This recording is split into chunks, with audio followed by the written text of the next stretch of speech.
When this legislature first considered the idea of train service to the Meadowlands, the goal was to promote mass transit, to reduce traffic, to make our sport facility that much more attractive, both to anyone who wanted to use it and to the patrons who would patronize events there. And so we saw what happened at the Super Bowl almost as an advertisement as to why you should not take the train.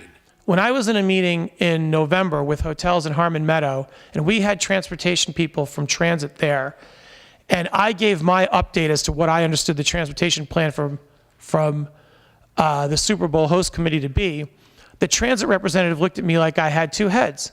And I thought, man, how stupid am I? Here's a guy from transit, and I'm giving the preamble about what's happened at this game. This guy knows way more than I do. And so I invited him to update the plan from what I understood. And he said, well, actually, that's an update for me.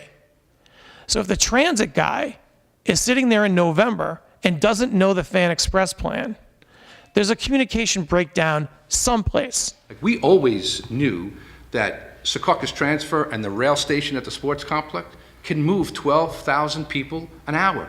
That's it. That's its capacity, 12,000 people an hour. And at the end of the day, it moved 12,000 people an hour, but it took 3 hours to move 35,000 people.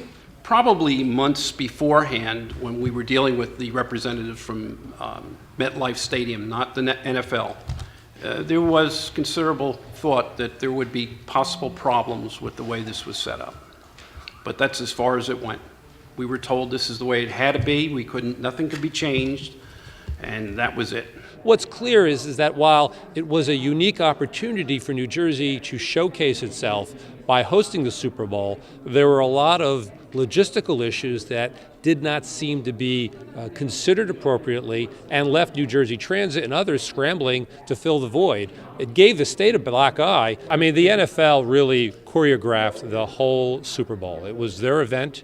They dictated who could participate in terms of the vendors. They dictated on the transportation methodologies, and they, in repeated attempts by my staff to have them come, said that this was not their issue.